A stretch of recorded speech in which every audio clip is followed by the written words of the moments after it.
എല്ലാവർക്കും ക്രിസ്തുയേശുവിൽ നിസ്തുല്യ നാമത്തിൽ സ്നേഹവന്ദനം. മുഹമ്മദീസ ചോദിക്കും, നമ്മൾ കൊടുക്കും എന്ന തലക്കെട്ടിൽ ഞാൻ പുറത്തിറക്കിയ വീഡിയോയ്ക്ക് ഉള്ളടക്കവുമായി യാതൊരു ബന്ധവുമില്ലാത്ത വിധത്തിൽ വിഷയം ഡൈവേർട്ട് ചെയ്യാൻ ഈസ നടത്തിയ സകല ശ്രമങ്ങളും വിഫലമായി. ഞാൻ പറഞ്ഞത് ഇസ്ലാമിന് ഇത്രയും പണി വാങ്ങിച്ചു കൊടുക്കുന്നത് ഈസയാണ്. ഈ വസ്തുതയ്ക്ക് ഈസയുടെ മറുപടി, ഈസ ചോദിച്ച 3 ചോദ്യത്തിന് ഉത്തരം ആ വീഡിയോയിൽ കാണുമെന്ന് പ്രതീക്ഷിച്ചു. ഒന്നിനും ഉത്തരമില്ല. പണ്ടത്തെ കാര്യമാണ്. സമീപകാലത്തായി ഈസ നടത്തിക്കൊണ്ടിരിക്കുന്ന ചിലതരം അഭ്യാസ പ്രകടനങ്ങൾ ഞാൻ അതിൽ വിലയിരുത്തുന്നുണ്ട്. ഇനി അതൊക്കെ പോട്ടെ, കൃത്യം അതിന് മറുപടിയൊക്കെ കൊടുത്തു. ഇനി അതിൽ തന്നെ ഒത്തിരി നമ്മൾ പറഞ്ഞിട്ട് കാര്യമില്ല. ഇവർ ഇതുമായി ബന്ധമില്ലാത്തൊരു മറുപടി പറയും. അപ്പോൾ ഇനി ഇപ്പോഴത്തെ ഈ വീഡിയോയ്ക്ക് പ്രസക്തി ഉണ്ട് കേട്ടോ. ഈസയിട്ട് എന്താണ്? ഈസ 3 ചോദ്യങ്ങൾ എന്നോട് ചോദിച്ചിരിക്കുന്നു. റിലേറ്റഡ് ടു ട്രിനിറ്റി, അതുപോലെ തന്നെ യെറുസലേമിലെ സഭയും പൗലുസും യേശുക്രിസ്തുവിൻ്റെ ദൈവത്വം, ഇങ്ങനെയൊക്കെയുള്ള സ്വാഭാവികമായ ചോദ്യങ്ങളാണ്. ഈ 3 ചോദ്യങ്ങൾക്ക് ഉത്തരം പറയാൻ വേണ്ടി 1000 ഉപാധി ഞാൻ അദ്ദേഹത്തിൻ്റെ മുമ്പിൽ വച്ചിട്ടുണ്ട് എന്ന രൂപേണ ഒരു വീഡിയോ ഇപ്പോൾ എൻ്റെ കയ്യിൽ കിട്ടി. അപ്പോൾ അത് എനിക്ക് അയച്ചു തന്നത് അദ്ദേഹത്തിനും ഞങ്ങൾക്കുമൊക്കെ ഇടയിൽ ഹംസ എന്നു പേരുള്ള ഒരു സുഹൃത്തുണ്ട്. ഹംസം കണക്കെയാണ്. നളനും ദമയന്തിക്കും ഇടയിൽ സന്ദേശവാഹകനായി, അല്ലെങ്കിൽ മുഹമ്മദിൻ്റെയും അള്ളാടെ അരികിൽ മലക്കെങ്ങനെ നിന്നോ അതുപോലെ ഇടയ്ക്കിടയ്ക്ക് ഇങ്ങനെ സന്ദേശവുമായി നമ്മുടെ അരികിലെത്തും. അതാണ് സാക്ഷാൽ ഹംസ. ഇതിനിടയ്ക്ക് ഹംസയ്ക്ക് ചില താല്പര്യങ്ങളൊക്കെ ഉണ്ടായിരുന്നു കേട്ടോ. ഹംസയ്ക്കൊരു ഡിബേറ്റർ ആകണമെന്നും ചർച്ചകൾ നയിക്കണമെന്നും ഒക്കെ വലിയ ആഗ്രഹങ്ങളുണ്ടായിരുന്നു. പക്ഷേ എതിർഭാഗത്തിൻ്റെ കരുത്ത് കണ്ടതോടെ ഹംസ പതുക്കെ അങ്ങ് പിൻവലിഞ്ഞു. ഹംസ എനിക്ക് വാക്ക് തന്നാണ്, ഈ നൗഷാദ് മൗലവിയൊക്കെ ചീള് കേസാണ്, വിട്, അദ്ദേഹം വലിയ ഡിബേറ്ററൊന്നുമില്ല, പകരം ഹംസ വരാം, സാക്ഷാൽ ഹംസ തന്നെ വരാം എന്നൊക്കെ പറഞ്ഞാണ്. ഞങ്ങൾക്ക് പ്രശ്നമൊന്നുമില്ല. ഇസ്ലാമിൻ്റെ ഡിബേറ്റർ ഹംസയോ ഇനി അബൂബക്കറും ഉസ്മാനും ഉമറും സാക്ഷാൽ മുഹമ്മദും അള്ളാഹു ആയാലും ഞങ്ങൾക്ക് പ്രശ്നമൊന്നുമില്ല. അള്ളാഹു വരത്തില്ല, കാരണം ഒരു വെല്ലുവിളി നടത്തിയിട്ട് പണ്ട് മൂപ്പര് പോയതാണ്. ഇതിന് തത്തുല്യമായിട്ട് നിങ്ങൾക്കൊന്ന് അവതരിപ്പിക്കാമോ? അങ്ങനെ അവതരിപ്പിക്കാൻ മലക്കുകളെയൊക്കെ നിങ്ങളുടെ കൂടെ കൂട്ട്. മൂപ്പര് പോയിട്ട് ഇന്ന് വരെ വെല്ലുവിളി സ്വീകരിച്ചിട്ടില്ല. അല്ല, ഈ മൂപ്പര് എവിടെയാ വെല്ലുവിളി സ്വീകരിക്കണ്ടേ? ഇത്രയും വലിയ വെല്ലുവിളി തട്ടിവിട്ടിട്ട് വീട്ടിൽ പോയി കിടന്നുറങ്ങാൻ ബാലുശ്ശേരി അല്ലല്ലോ താങ്കൾ, അള്ളാഹു. അപ്പോൾ അള്ളാഹു എന്ന അറബി ദേവൻ ഇങ്ങനെ വെല്ലുവിളി മുഴക്കിയിട്ട് എങ്ങനെ വീട്ടിൽ കിടന്നോ ഇതേപോലെ ഹംസയും ഇപ്പോൾ ഡിബേറ്റിന് വരാം എന്നൊക്കെ പറഞ്ഞ ക്ലിപ്പ് എൻ്റെ കയ്യിലുണ്ട്. ഞാൻ ഈ ഈസയുടെ കൂട്ടൊന്നും ക്ലിപ്പ് അങ്ങനെ പ്രസിദ്ധം ചെയ്ത് ടെലഫോൺ സംഭാഷണമൊന്നും പബ്ലിഷ് ചെയ്യുന്ന ഒരാളല്ല. അതുകൊണ്ട് അതിലേക്ക് പോകുന്നില്ല. നൗഷാദ് മൗലവിയുടെ വഴി തടഞ്ഞുകൊണ്ട് ഡിബേറ്റ് നടക്കാതിരിക്കാനാകുന്ന തന്ത്രം മെനഞ്ഞിട്ട് ഒക്കെ വിഫലമായിപ്പോയി. നൗഷാദ് മൗലവി നല്ല കുടുംബത്തിൽപ്പെട്ട ആളായതുകൊണ്ടും വാക്ക് പറഞ്ഞാൽ വാക്കായതുകൊണ്ടും അദ്ദേഹം വന്നു. അദ്ദേഹത്തോട് പറഞ്ഞത് ക്രൈസ്തവരെല്ലാം കൂടി അദ്ദേഹത്തെ വല്ലാതെ വേദനിപ്പിക്കും, പ്രശ്നങ്ങളുണ്ടാക്കും, ഒന്നുമില്ല. അദ്ദേഹവും ഭാര്യയും മക്കളും ഒക്കെ ആയിട്ടാവും. ഞങ്ങൾ അന്തസ്സായിട്ട് ഡിബേറ്റ് കഴിഞ്ഞ് ഭക്ഷണമൊക്കെ കഴിഞ്ഞ് ചുംബിച്ചു പിരിഞ്ഞു. ഇങ്ങനെയാണ്. അവസാന ഹംസ പറഞ്ഞു, നമുക്ക് ഈ സ്റ്റേജ് ഡിബേറ്റ് വലിയ വിഷയവും ഗുണമൊന്നും ഉണ്ടാകുന്നില്ല, എന്നിട്ടാണ് ഇത്രയും നാൾ ഇവർ ചെയ്തുകൊണ്ടിരുന്നത്. എന്നുമൂലം ഇവർക്കിത് അലർജിയായി നിങ്ങൾ തന്നെ ചിന്തിച്ചാൽ മതി. മനസ്സിലായില്ലേ? ഇനി പോട്ടെ. അപ്പോൾ എന്താണ് ഈസയുടെ വീഡിയോയിലേക്കെന്ന് വരാം. ഈസ പറയുന്നത് 3 ചോദ്യങ്ങൾ ഇങ്ങോട്ട് ചോദിച്ചു. ആ 3 ചോദ്യങ്ങൾക്ക് ഉത്തരം പറയാൻ ക്രൈസ്തവർക്ക് ഒന്നും യാതൊരു പ്രാപ്തിയില്ല. അനിൽകുമാറിനോടും എല്ലാം ചോദിച്ചാണ്, എന്നോടും ചോദിച്ചാണ്. യാതൊരു രക്ഷയില്ലാതെ ഈസയുടെ മുമ്പിൽ ഞങ്ങളെല്ലാം മുട്ടിടിച്ചു. പകരം 1000 ഉപാധി അനിൽ കൊടുത്തോട്ടോ അങ്ങോട്ട് വെച്ചു. ഇല്ല സാർ, ഞാൻ 1000 ഉപാധി വെച്ചിട്ടില്ല. ഈ കണക്കൊക്കെ പറയുമ്പോൾ ഏകദേശം മര്യാദ വേണ്ട. ഇനി ആലങ്കാരികമാണ്, അങ്ങനെ അങ്ങ് എടുക്കാം. അല്ലെ നിരവധി എന്ന് പറഞ്ഞാൽ മതിയാണ്. 1000 ശരി, ഞാനത് തത്വത്തിൽ അംഗീകരിക്കും. ഞാൻ 999 ഉപാധികളും നിരുപാധികം പിൻവലിക്കും. ഒറ്റ ഉപാധി. അത് ന്യായമല്ലെന്നുണ്ടെങ്കിൽ മുസ്ലിം സഹോദരന്മാർ തന്നെ പറ, അത് ന്യായമല്ല. നിങ്ങളങ്ങനെ പറയും, എനിക്ക് വിഷയമില്ല. കാരണം എന്താണെന്ന് വെച്ചാൽ നിങ്ങൾ പെട്ടിരിക്കുന്ന ഒരു അബദ്ധം എനിക്കറിയാം. അതിനകത്ത് ഞാനിപ്പോൾ എന്താ ചെയ്യുന്നത്? ഞാൻ നിസ്സഹായനാണ് നിങ്ങളുടെ കാര്യത്തിൽ. ഇനിയിലേക്ക് വരാം. എന്താണ് എൻ്റെ ഒറ്റ ഉപാധി എന്ന് കേൾക്കണ്ടേ? ഇവരൊരു ചോദ്യം ബൈബിളിനെ പറ്റി എന്നോട് ചോദിക്കുന്നു. ബൈബിളിനെ പറ്റി ഒരു നിരീശ്വരൻ ചോദിക്കുന്ന പോലെയോ സത്യാന്വേഷി ചോദിക്കുന്ന പോലെയല്ല ഒരു മുസ്ലിം ചോദിക്കുന്നത്. ആകട്ടെ, നിങ്ങൾക്കും ചോദിക്കാം. ആ ചോദ്യത്തിൽ അവരുടെ ലക്ഷ്യം എന്തായിരുന്നാലും മറുപടി പറയാൻ ഞാൻ ബാധ്യസ്ഥനാണ്. ഞാൻ ആമുഖമായി എൻ്റെ ശ്രോതാക്കളോട് പറയട്ടെ, മുഹമ്മദ് ഈസ ചോദിച്ച 3 ചോദ്യത്തിന് ഉത്തരം പറയാൻ പറ്റുന്നില്ലെങ്കിൽ ഞാൻ എൻ്റെ സകല വീഡിയോയും പിൻവലിക്കും. ഞാൻ നിരുപാധികം ക്ഷമ പറയും. ഞാൻ ക്രിസ്തീയ വിശ്വാസ പ്രചരണ പരിപാടികളെ അവസാനിപ്പിക്കും. ഇതിൽ പല ഉറപ്പ് വേണം. പക്ഷേ ഒരു ഉപാധി. ആ ഉപാധി എന്താ? 999 ഉപാധിയും വിട്ടുകേട്ടോ ഈസേ. ഇതെങ്കിലും ഒന്ന് സ്വീകരിക്കാൻ ഉള്ള ഒരു ചങ്കുറപ്പ് ഈസയ്ക്ക് ഉണ്ടാകട്ടെ എന്നാണ് എൻ്റെ പ്രാർത്ഥന. വേറൊന്നുമില്ല. 1400 വർഷങ്ങളിലെ നമുക്ക് ഇരുകൂട്ടർക്കും ഇടയിലുള്ള ഈ തർക്കം കൂടെ അങ്ങ് തീർന്നു കിട്ടും. അല്ലെങ്കിൽ ഞങ്ങളുടെ ഒരു ആകാംക്ഷ തീർന്നു കിട്ടും. ഇത്രേ ഉള്ളൂ. നിങ്ങൾ ചോദിക്കുന്ന ബൈബിളിൽ നിന്നാണ്. എങ്ങനെ പറഞ്ഞാലും ബൈബിളും ഇസ്ലാമും ഒക്കെ തമ്മിലൊരു കണക്ഷൻ ഉണ്ടല്ലോ. അത് നിങ്ങൾ നിരസിക്കില്ലല്ലോ. നിങ്ങൾ തന്നെ പറഞ്ഞില്ലേ, ഈസ ഒരിക്കൽ പറഞ്ഞു, കർത്താവായ യേശു പറഞ്ഞു, നിങ്ങൾ ഈസ എന്ന് വിളിക്കുന്ന കക്ഷി. യേശു പറഞ്ഞു തനിക്ക് ഒരു പിതാവുണ്ടെന്ന്, സത്യനമസ്കാരികൾ ആ പിതാവിനെ ആരാധിക്കണമെന്ന്. ആ പിതാവിനെയാണ് മുസ്ലിങ്ങൾ ആരാധിക്കുന്നതൊക്കെ നിങ്ങൾക്ക് അവകാശവാദമുണ്ടല്ലോ. അപ്പോൾ നിൻ്റെ ദൈവമായ കർത്താവിന് വഴി ഒന്നിനെ ആരാധിക്കരുതെന്ന് പഠിപ്പിച്ച ഈസ പഠിപ്പിച്ച വഴിയാണ് ഞങ്ങളുടേതെന്ന് പറയാറുണ്ടല്ലോ. യേശുവിൻ്റെ മാർഗം മുഹമ്മദിൻ്റെ മാർഗം എന്നൊക്കെ പറയാറുണ്ടല്ലോ. അതിൻ്റെ അടിസ്ഥാനത്തിലാണ് ഈ ചോദ്യം. ഒരു ഇസ്ലാമിന് ബൈബിളിനെ പറ്റിയുള്ള ആധികാരികമായ നിലപാടെന്ത്? ഇതൊന്ന് പറഞ്ഞിട്ട് ചർച്ച തുടങ്ങാം. എൻ്റെ വാക്കുകൾ കേൾക്കുന്ന നിഷ്പക്ഷമതികളായ സുഹൃത്തുക്കൾ പറയും, ഞാൻ പറഞ്ഞതിൽ എന്താണ് പ്രശ്നം? നിങ്ങൾ തിരിച്ചതുപോലെ ചോദിക്കണം. ഖുറാനെപ്പറ്റി നിലപാട് വല്ലതും ഉണ്ടോ? ഉണ്ട്. പറയാമോ? പറയാം. ഖുറാനെപ്പറ്റി, ലോകത്തിൽ ഏത് ഗ്രന്ഥത്തെപ്പറ്റിയുമുള്ള നിലപാട് ഞങ്ങൾ പറയാം. എന്താ പറയാൻ മടി? അത് പറഞ്ഞാൽ നമ്മൾ അടുത്ത നിമിഷം ചർച്ചയാണ്. ആ ചർച്ചയിലേക്ക് പോകാനുള്ള ഒരു ചെറിയ ഉപാധി വെച്ചുകൂടെ? അല്ലാതെ ഞാൻ നിങ്ങളുടെ പരീക്ഷ എഴുതാനിരിക്കുന്ന വിദ്യാർത്ഥിയൊന്നും അല്ലല്ലോ. ഒരു ചോദ്യം ചോദിക്കുമ്പോൾ ആ ചോദ്യത്തോട് ബന്ധപ്പെട്ട് ആ ചോദ്യത്തിൻ്റെ ഉത്തരം നിങ്ങൾക്ക് തരാൻ വേണ്ടിയാണ്. നിങ്ങൾക്ക് വിശ്വാസമില്ലാത്തൊരു സ്ഥലത്തൊന്നും പറയാൻ പറ്റില്ലല്ലോ. ഞങ്ങൾ ഇൻറ്റേർണൽ എവിഡൻസ് എടുക്കണോ, എക്സ്റ്റേണൽ എവിഡൻസ് എടുക്കണോ, ലോജിക്കൽ ആൻസർ തരണം, ഇങ്ങനെ പല ഘടകങ്ങളില്ലേ. ഇതിനു വേണ്ടിയാണ്. അപ്പോൾ എവിഡൻസസ് അത് ഡേറ്റ ചെയ്യാൻ വേണ്ടിയിട്ട് കറക്റ്റായി നിങ്ങളുടെ നിലപാട് പറയേണ്ടത് ഒരു മര്യാദയില്ലേ? അതായത് പാർലമെൻ്ററി ജനാധിപത്യത്തിൽ വിശ്വാസമില്ലാത്ത ഒരാൾ ഇലക്ഷൻ മത്സരിച്ച് കാര്യമുണ്ടോ? അയാൾ അത് വിശ്വസിക്കുന്നെങ്കിലേ കാര്യമുള്ളൂ. ഇന്ത്യൻ ഭരണഘടനയൊക്കെ വിശ്വസിക്കുന്നെങ്കിലേ, അല്ലെങ്കിൽ നിലപാടെന്ന് പറഞ്ഞാൽ മതി. ഭരണഘടന ഇന്നേൻ്റെ കുഴപ്പമൊക്കെ ഉണ്ട്, അതൊന്ന് തിരുത്താനാണ് ഞങ്ങൾ വരുന്നതെന്ന് പറഞ്ഞാൽ ഓക്കെ, അത് ശരിയാക്കിയെടുക്കാൻ, ഇതൊക്കെ ഓക്കെ. പക്ഷേ നിലപാടില്ലാതെ പറഞ്ഞിട്ട് കാര്യമുണ്ടോ? നിങ്ങൾക്ക് എങ്ങനെ സമൂഹത്തെ ഫേസ് ചെയ്യാൻ പറ്റും? അതുകൊണ്ട് എൻ്റെ ചോദ്യം ഇത്രേ ഉള്ളൂ. ഒരു മുസ്ലിമിന് ബൈബിൾ എന്നാൽ എന്ത്? ഞങ്ങൾ ഉപയോഗിക്കുന്ന 66 പുസ്തകങ്ങളടങ്ങിയ 39 പഴയ നിയമകൃതികളും 27 പുതിയ നിയമകൃതികളും അടങ്ങിയ സമ്പൂർണ്ണ ബൈബിൾ എന്ന വിശുദ്ധ വേദപുസ്തകത്തെക്കുറിച്ചുള്ള ഒരു ഇസ്ലാമിൻ്റെ ആധികാരിക അഭിപ്രായം എന്ത്? ഇതാണ് വേണ്ടത്. ആ അഭിപ്രായം ആധികാരികമായിരിക്കണം, ഇസ്ലാമിൻ്റെ ആയിരിക്കണം, മുഹമ്മദ് ഈസയുടെ വ്യക്തിപരമായുള്ളതായിരിക്കരുത്. അങ്ങനെ വേണമെങ്കിലും പറഞ്ഞോ, പക്ഷെ അതിന് അപ്പോൾ പ്രശ്നം ഉണ്ടാവുന്നേ ഉള്ളൂ. ആധികാരികമായ നിങ്ങളുടെ നിലപാടെന്ത്? എൻ്റെ സൗരന്മാരെ ഇതെല്ലാം ഞാൻ ചോദിച്ചോളൂ, മറ്റെന്തെങ്കിലും ചോദിച്ചോ? നിങ്ങളോട് വേറെ എന്തെങ്കിലും ഉപാധി പറഞ്ഞോ? ഒന്നും പറഞ്ഞില്ല.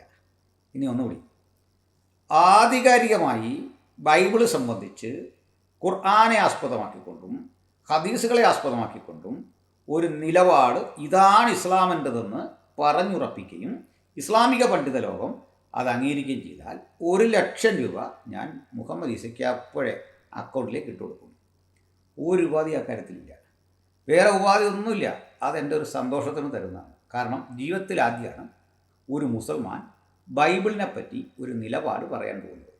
അപ്പോൾ ഇസ്ലാമിൻ്റെ ഏറ്റവും വലിയ പ്രതിസന്ധി, സമകാലിക ഇസ്ലാമിൻ്റെ കേട്ടോ, 11ാം നൂറ്റാണ്ടിന് ശേഷമുള്ള ഇസ്ലാമിൻ്റെ ഏറ്റവും വലിയ പ്രതിസന്ധി ബൈബിളിനെ എങ്ങനെ കൈകാര്യം ചെയ്യണം എന്നത് സംബന്ധിച്ച് യാതൊരു കാഴ്ചപ്പാടും ഇല്ല. ഇത് അവർക്ക് തന്നെ അറിയാം. ഈ ഒരു അബദ്ധം ക്രിസ്ത്യാനികൾ കൃത്യം കണ്ടെത്തി ഇവർക്ക് വേണ്ട വിധത്തിൽ ഇവരെ നിലപാടില്ലായ്മയെ ചോദ്യം ചെയ്യുന്നുണ്ട് എന്ന് ബോധ്യപ്പെട്ടു അവർക്ക്. അത് ഈസയ്ക്കറിയാം. തന്ത്രജ്ഞനായ ഈസയ്ക്ക് മറ്റാരേക്കാൾ അറിയാം, അക്ബർ സാഹിബിനും അറിയാം. ഇതൊരു പ്രശ്നമായിട്ടുണ്ട്. ഞാൻ പ്രിയപ്പെട്ട ഈസയുടെ ലബോറട്ടറിയിൽ ഇരുന്ന് ചർച്ച ചെയ്യുമ്പോൾ പൗലോസിനെ ഏറ്റവും അധികം അവർ എതിർക്കുന്നു. ആ പൗലോസിനെ എതിർത്ത ഹംസ എനിക്കൊരു ലഘുലേഖ തന്നു.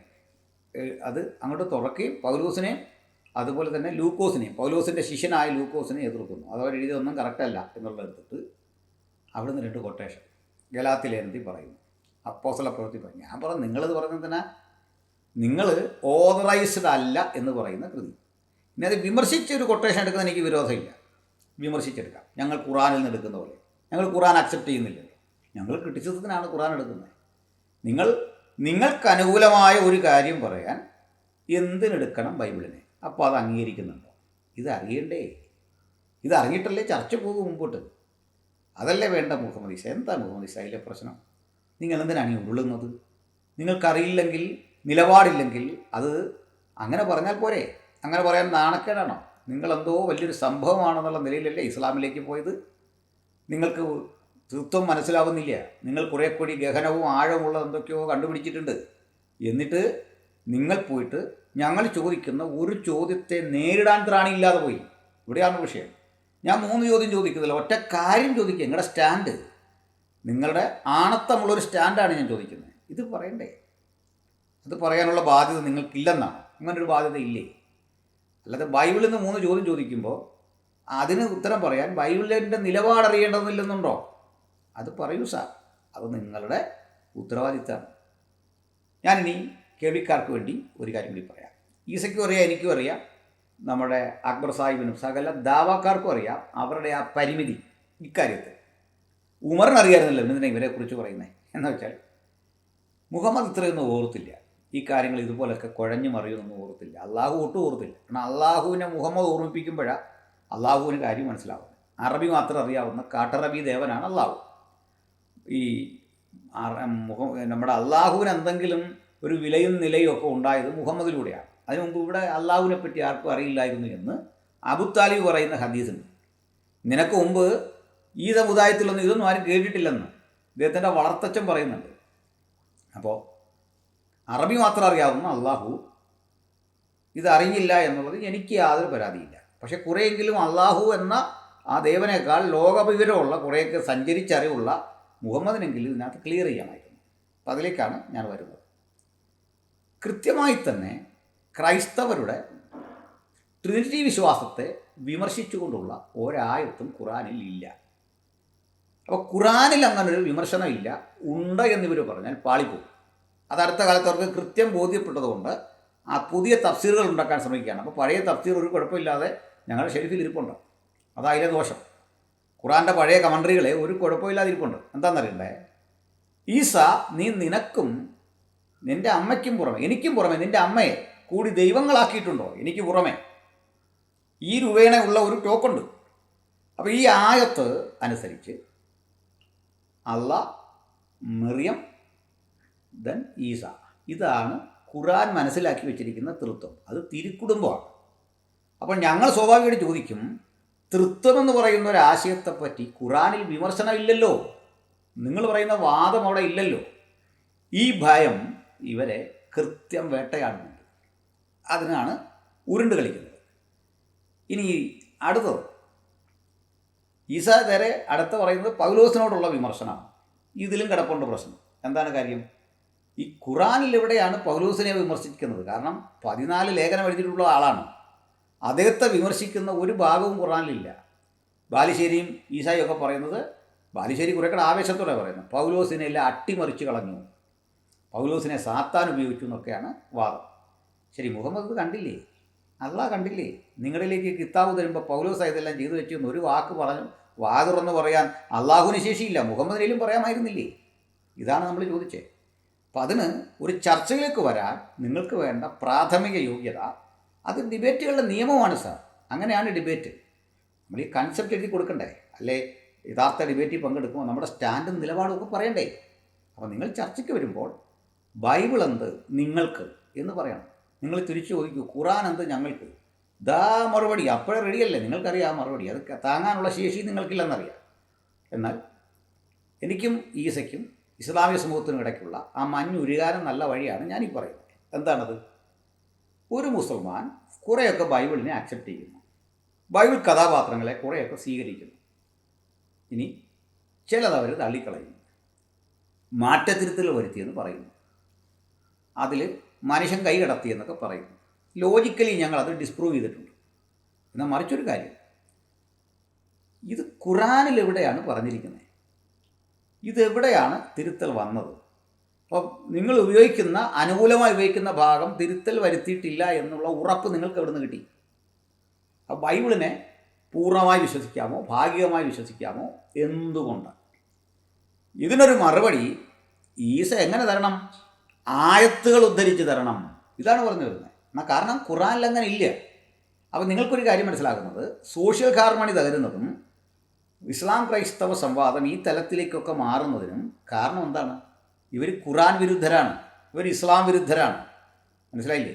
അള്ളാഹു പഠിപ്പിക്കാത്ത, മുഹമ്മദ് പറയാത്ത, ഖുറാനിലില്ലാത്ത വാദവും കൊണ്ട് ക്രൈസ്തവർക്കെതിരെ ചർച്ചയ്ക്ക് വന്നിരിക്കുന്നു എന്നുള്ള ആ നഗ്നത, ആശയപരമായ ആ നഗ്നത ഞങ്ങൾ സമൂഹത്തിന് കാട്ടിക്കൊടുക്കും. അതിവരുടെ നിലനിൽപ്പ് പരിങ്ങലിലാക്കും.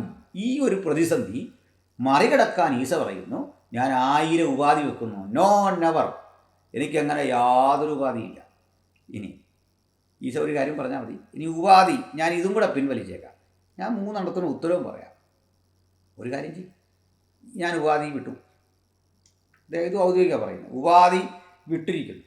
പക്ഷേ ഈസ എൻ്റെ മുമ്പിൽ വരണം, ഡിബേറ്റിൻ്റെ സ്ഥലത്ത് വരണം. അതല്ലെങ്കിൽ ഏറ്റവും അന്തസ്സാർന്ന പ്ലാറ്റ്ഫോമിൽ ചർച്ചയ്ക്കിരിക്കണം. അവിടെ ഇരുന്ന് വാ. ആ ചർച്ചയിലേക്ക് വരുമ്പോൾ ഞാൻ അങ്ങോട്ട് പറയാം, കൃത്യമായിട്ട് പറയാം. പക്ഷേ ഞാൻ ഖുറാൻ കോറിലേറ്റ് ചെയ്യും. അതിനുള്ള എൻ്റെ അവകാശത്തെ ചോദ്യം ചെയ്യാൻ പാടില്ല. അപ്പോൾ ഖുറാൻ ഞാൻ എടുക്കുന്ന പേടിയൊന്നുമില്ലല്ലോ നിങ്ങൾക്ക്. കോറിലേറ്റ് ചെയ്ത് പറയും. നിങ്ങൾ ചോദിക്കുമ്പോൾ എനിക്ക് അങ്ങനെ നിങ്ങൾക്ക് തരാൻ കഴിയും. ബൈബിളിൽ നിന്ന് മാത്രം ഞാൻ ആൻസർ തരണമെങ്കിൽ നിങ്ങൾ ഉപാധി പറയണം. നിങ്ങൾ ഈ സ്റ്റാൻഡ് പറയേണ്ടത് വസ്തുതയല്ലേ? ഞാൻ വീണ്ടും ആവർത്തിക്കുന്നു, മുഹമ്മദ് ഈസയും അക്ബർ സാഹിബും പെട്ടുപോകും. അവർക്ക് അള്ളാഹു പെട്ടുപോകും. ഒന്നുകിൽ അള്ളാഹു മുഹമ്മദും പെട്ടുപോകും. എന്നാൽ ഒരിക്കലും പറയാത്തത് ഈ കക്ഷികൾ കണ്ടുപിടിച്ചു. അള്ളാഹുവിൻ്റെ ദൃഷ്ടിയിലേ വന്നിട്ടില്ലെന്ന്. ഇനി ഇതുപോലെ തന്നെയാണ് ഗുണപരമായിട്ട് എടുക്കുന്നതും അള്ളാഹു കണ്ടിട്ടില്ല കേട്ടോ.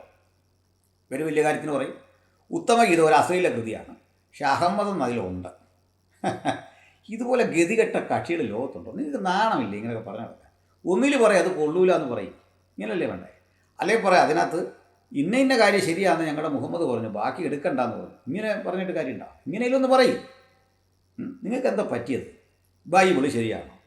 അത് കുറേയൊക്കെ ശരിയാണ്. എവിടൊക്കെയാണ് ശരി? ഒരു പിടിയില്ല. ഇത്ര പാപ്പരത്തുള്ളവർ ഈ ഇൻ്റർ റിലീജിയസ് ടോക്കിന് വേണ്ടി ഇറങ്ങണമായിരുന്നു. നിങ്ങൾ എന്ത് ധൈര്യത്തിലാണ് ഞങ്ങളുടെ മുമ്പിൽ വന്നു വിട്ടെ? എന്താ നിങ്ങളുടെ ബലം? നിങ്ങളുടെ പക്കൽ എന്താ ഉള്ള ഐഡിയോളജി? എന്ത് കാഴ്ചപ്പാടുള്ളത്? അപ്പം ഞങ്ങൾ സമീപകാലത്ത് ഇതെല്ലാം പൊളിച്ചെടുക്കുന്നുണ്ട്. ഏതാണ്ടൊക്കെ ഞാൻ ഈ മേഖല വിട്ടതാണ്. പിന്നെ ഈസയാണ് എന്നെ തിരിച്ചിവിടെ കയറ്റിയത്. ഈസയാണ് എന്നെ അങ്ങോട്ട് കൊണ്ടുവന്നു കേട്ടോ. ഈസ നിമിത്തമാണ് ഞാനൊരു ഇസ്ലാം ഡിബേറ്ററായത്. ഞാൻ പലവട്ടം പറഞ്ഞിട്ടുണ്ട്. ആവശ്യമില്ലാതിരുന്നിരുന്നിരുന്ന് ഞാൻ ഒത്തിരി മാറാൻ ശ്രമിച്ചാൽ പിന്നാലെ വന്ന് എന്നെ വലിച്ചിറക്കിയ മഹാരഥൻ നമ്മുടെ ഈസ എന്ന അദ്ദേഹത്തിൻ്റെ സഹപ്രവർത്തകർ പറയുന്ന സാക്കീർ നായിക്കാണ്, കേരള സാക്കീർ നായിക്കാണ്.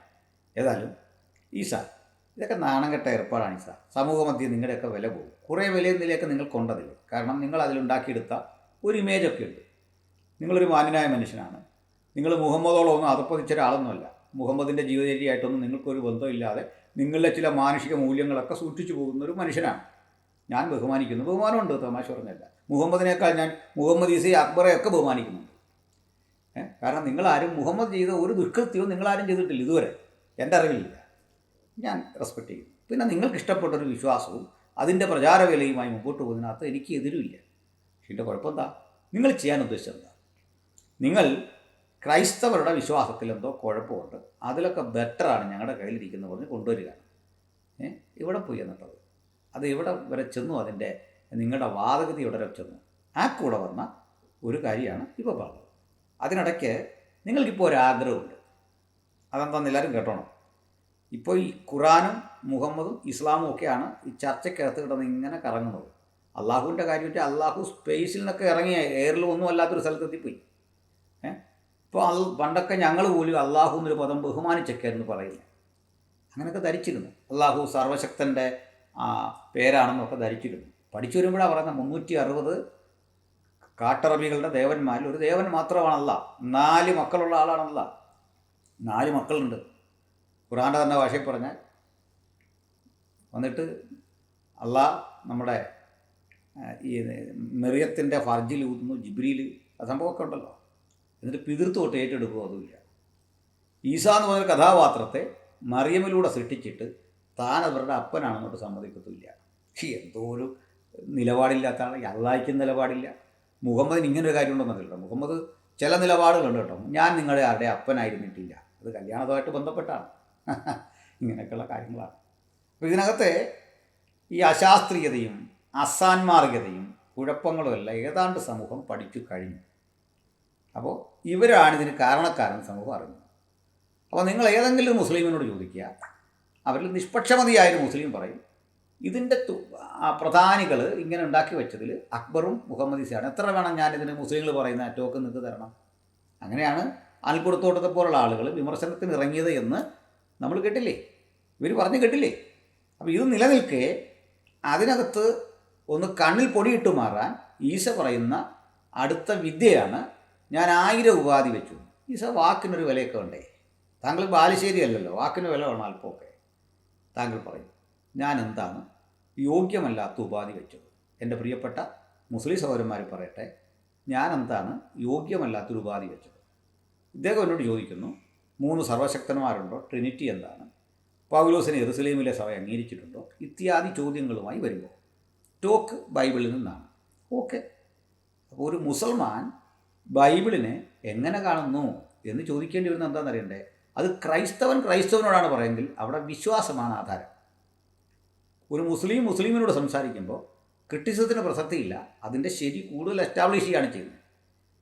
എന്നാൽ ഒരു ക്രൈസ്തവൻ ഈ ഖുർആൻ എടുത്തുകൊണ്ട് വരിക, എന്നിട്ട് ഈസാ നബി ശ്രേഷ്ഠനാ, പുലിയ, എലിയ എന്നൊക്കെ പറഞ്ഞുകൊണ്ട് വന്നു കഴിഞ്ഞ് ഞങ്ങൾ പറയുന്ന കൂട്ടുക. അപ്പോൾ നിങ്ങൾക്ക് സ്വാഭാവികമായിട്ട് ചോദിക്കുക, അപ്പോൾ നിങ്ങളിത് അംഗീകരിക്കുന്നുണ്ടോ? അതിന് ഒരു കാര്യം കൂടെ പറയാം. എൻ്റെ അതിലൊരു ജമാഅത്തെ ഇസ്ലാമിയുടെ സുഹൃത്ത് മുഹമ്മദിനെ പറ്റി ഭവിഷ്യപുരാണത്തിലുണ്ട് എന്ന് പറഞ്ഞ് ഒരു ഭാഗം വായിച്ചു കേൾപ്പിച്ചു. അപ്പോൾ ഉണ്ടെന്നുള്ള സത്യം കേട്ടോ. ഉണ്ടെന്നുള്ള സത്യമാണെന്ന് മാത്രമല്ല, അതിൽ ഈസ്റ്റ് ഇന്ത്യ കമ്പനിയെ പറ്റിയും വിക്ടോറിയ രാജ്ഞിയെ പറ്റിയൊക്കെ ഉണ്ട്. അപ്പോൾ അത് ഏത് കാലത്തെ രീതി നിങ്ങൾ പഠിച്ചാൽ മതി. അപ്പോൾ ഞാനവിടെ കത്തിൽ വെച്ചു, സാർ സംഭാഷണം മുമ്പോട്ട് പോകുന്നുണ്ടോ? അത് എനിക്ക് ഒരു കെട്ട് ഇസ്ലാമിക ഗ്രന്ഥങ്ങളെല്ലാം തന്നിട്ടാണ് പറയുന്നത്. ഞാൻ ചോദിച്ചു, സാർ ഭവിഷ്യപുരാണത്തിൽ നിങ്ങൾ കോട്ട് ചെയ്തു, ഈ ഭവിഷ്യപുരാണത്തെ പറ്റിയുള്ള ഇസ്ലാമിൻ്റെ വീക്ഷണം എന്താ? നിങ്ങളുടെ അഭിപ്രായം പറയരുത്, ഖുറാനിൽ നിന്ന് പറയാം. അദ്ദേഹം പറഞ്ഞു, അള്ളാഹ് എല്ലാ സമുദായത്തിലേക്കും ഇങ്ങനെയൊക്കെ പ്രവാചകന്മാരെ അയച്ചിട്ടുണ്ട്. അപ്പോൾ ഇന്ത്യയിലേക്ക് അയച്ച ആരോ പ്രവാചകൻ എഴുതിയാണിത്. ഇങ്ങനെ എല്ലാ സമുദായത്തിലേക്കും അയച്ച വഴിക്ക് ഇവിടേക്ക് വന്നു. അപ്പോൾ ഇതിൻ്റെ ബാക്കിയൊക്കെ ഇപ്പോൾ വിശ്വസനീയമാണോ? അതല്ല. അതെന്താ കാര്യം? അതിൽ മനുഷ്യൻ്റെ കൈകടത്തലുണ്ട്. അതൊക്കെ കറപ്റ്റഡായി. തെളിവില്ല. നിങ്ങളുടെ ഖുറാനിൽ പറയുന്നുണ്ടോ ഭവിഷ്യപുരാണത്തിൽ കൈകടത്തി? ഇല്ല. അപ്പോൾ ഇത്രയും ഇത് ചോദിച്ചാൽ എനിക്ക് എളുപ്പമായി. കാരണം ബൈബിളിലേക്ക് ഇവർ പോകുമ്പോൾ കൈകടത്തൽ വരും. ഒരു കൈകടത്തലില്ലാതെ ഒരു ഇസ്ലാമിന് ജീവിതമില്ല. ബൈബിളിൽ മാറ്റത്തിരുത്തലുണ്ടെന്ന് പറയാതെ ഒരു ഇസ്ലാമിന് ശ്വാസം വിടാൻ യാതൊരു വഴിയില്ല. പക്ഷേ തെളിവ് ചോദിച്ചാൽ അവർ ബൈബിളിൽ നമുക്ക് പുറപ്പാടിലേക്ക് പോകാൻ പറയട്ടെ, ഖുറാൻ പറയുന്ന തെളിവെടുത്തുണ്ടോ? അത് ഞങ്ങൾ ചോദിക്കുന്നത് അന്യായമാണോ? നമുക്ക് ആവർത്തന പുസ്തകം എടുക്കാം. ആവർത്തനം എടുത്തു. ഫസ്റ്റ് ഓഫ് ഓൾ നിങ്ങളുടെ ഖുറാനെ കൊണ്ട് പറയിപ്പിക്കണം. അത് വേണ്ടേ? ഖുറാൻ പറയുന്നതല്ലേ ആധികാരികത? അല്ലേ നിങ്ങൾ പറ, മുഹമ്മദ് ഈസ പറഞ്ഞാൽ മതി, ഖുറാനും ഈ മുഹമ്മദും അള്ളാഹ് ഒന്നുമല്ല, മുഹമ്മദ് ഈസയ്ക്കാണ് അതോറിറ്റി എന്ന് പറഞ്ഞാൽ ഞാൻ ഇതെല്ലാം പിൻവലിച്ചേക്കാം. മനസ്സിലായില്ലേ? ഇത്രയും പറഞ്ഞിട്ട് ചർച്ചയ്ക്ക് വേണം. അപ്പം ഞാൻ ഉപാധി ഇങ്ങനെ അങ്ങ് ചുരുക്കാം, ഇത് 2 പേർക്കും വേണ്ടി. അതായത് ഞാനിനി ആ ഉപാധിയും വിട്ടു. ഇദ്ദേഹം പറയേണ്ട എങ്ങനെയാണെന്ന് അറിയണ്ടേ? ഞാനൊരു ചോദ്യം ചോദിക്കുക കൊടുത്തോട്ടത്തോളം. എനിക്ക് ഖുറാനും എടുക്കാനും മുഹമ്മദിനെ എടുക്കാനും അല്ലെങ്കിൽ അള്ളാഹുവിനെ എടുക്കാനും താല്പര്യമില്ലാത്തതിൻ്റെ കാര്യം അവർ 3 കണ്ടുപിടിക്കാത്തൊരു ചോദ്യമാണ് ഞാൻ ചോദിക്കുന്നത്. ഇങ്ങനെ ചോദിച്ചാലും മതി. അവരെ ശ്രദ്ധയപ്പെടാത്തതാണ് ഞാൻ ചോദിക്കുന്നത്. ഇങ്ങനെ ചോദിച്ചാൽ മതി. അല്ലെങ്കിൽ ഈ ചോദ്യം ന്യായമല്ലേ? നിങ്ങൾ സദ്ഗുരുവായി കാണുന്ന മുഹമ്മദ്, നിങ്ങൾ സർവശക്തനായി കാണുന്ന അള്ളാഹ്, നിങ്ങൾ എക്കാലഘട്ടത്തിലെയും മഹത്തരമായ കിതാബായി കാണുന്ന ഖുറാൻ, ആ ഖുറാൻ ഈ വിഷയത്തിൽ സൈലൻ്റ് ആണെങ്കിൽ, ഒന്നും മിണ്ടുന്നില്ലെങ്കിൽ നിങ്ങൾക്കെന്താ ആധികാരികത ഈ ചോദിക്കാൻ? ഇതല്ലേ അവിടെ വരുന്നത്. ഇതിന് ഉത്തരം പറയാൻ അദ്ദേഹത്തിന് കഴിയില്ല.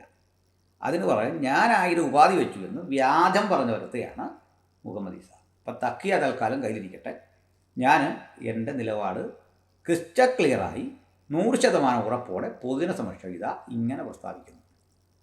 മുഹമ്മദ് ഈസ ഇത് സംബന്ധിച്ച് ഒരു ഇസ്ലാമിൻ്റെ നിലപാട്, ബൈബിൾ ഒരു ഇസ്ലാമിന് ദാണ്ട് ഇങ്ങനെയാണ് സമീപിക്കേണ്ടത് എന്ന് മുഹമ്മദ് ഈസയ്ക്കോ എം അക്ബർക്കോ ഇവരുടെ ഏതെങ്കിലും ഒരു പണ്ഡിതനോ പൊതുജനസമക്ഷം വന്ന് കൃത്യമായി പറയാൻ, എവിഡൻസുകൾ വെച്ച് പറയാൻ, ഖുറാനിലെ എവിഡൻസ് വെച്ച്, ഹദീസുകളിലെ എവിഡൻസ് വെച്ച് കൃത്യം പറഞ്ഞ് ബോധ്യപ്പെടുത്താൻ ധൈര്യമുള്ള ഒരാളെങ്കിലും ഉണ്ടെങ്കിൽ ഞാൻ ഈ പറയുന്ന ആളിന് അടുത്ത നിമിഷം 1,00,000 രൂപ അവരുടെ അക്കൗണ്ടിലേക്ക് ഇട്ടു കൊടുക്കും. എനിക്ക് അപ്പുറത്തേക്ക് പണം മുടക്കാൻ ശേഷിയില്ല. ഇത് ഇട്ടു കൊടുക്കും. ഈ വെല്ലുവിളി ബഹുമാനപ്പെട്ട മുഹമ്മദ് ഈസ ഹൃദയത്തിൽ സ്വീകരിക്കും എന്ന് ഞാൻ വിശ്വസിക്കുന്നു. അദ്ദേഹത്തിൻ്റെ മറുപടിക്കായി കാത്തിരിക്കുന്നു. ദൈവം മുഹമ്മദ് ഈസയെ അംഗീകരിക്കട്ടെ, ബഹുമാനിക്കട്ടെ, അദ്ദേഹത്തെ ആദരിക്കട്ടെ, സ്നേഹിക്കട്ടെ. മാത്രമല്ല, മുഹമ്മദ് ഈസ ഇത്തരം ഊടായ്പ വിദ്യകളുമായി ചർച്ചയ്ക്കിറങ്ങരുത്, സംവാദത്തിനിറങ്ങരുത്. മറിച്ച് ചോദ്യങ്ങളിലെ യുക്തി പരിശോധിച്ചിട്ട് അതിൻ്റെ ഉള്ളടക്കങ്ങളെ വിശകലനം ചെയ്യാനാണ് തയ്യാറാവേണ്ടത് എന്നും വിനയാതനായി ഓർമ്മിപ്പിച്ച് നിർത്തുന്നു. നന്ദി, നമസ്കാരം.